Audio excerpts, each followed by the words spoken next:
Olá pessoal, tudo bem? Vou mostrar para vocês alguns detalhes dessa grelha para lareira, toda em inox 304, tá? Não enferruja, fácil de limpar, feita aí tudo em barra redonda maciça, fica bem reforçada, né? Essa aqui ela tem a medida de 25 por 36, lembrando aí que a gente pode estar fazendo sob medida, né? No tamanho que precisar. E uns quatro pezinhos aqui também com reforço.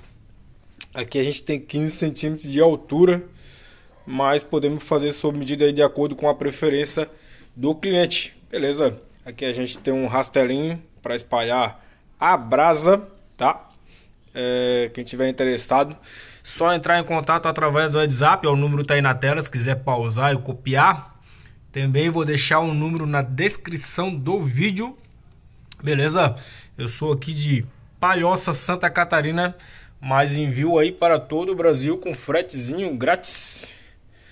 Beleza, povo? Espero que tenham gostado. Se puder deixar um like no vídeo aqui para ajudar. E também quem é novo aqui no canal, se puder se inscrever, ajudar nós a alcançar aí os 1000 inscritos. Beleza, povo? Valeu! Tchau, obrigado!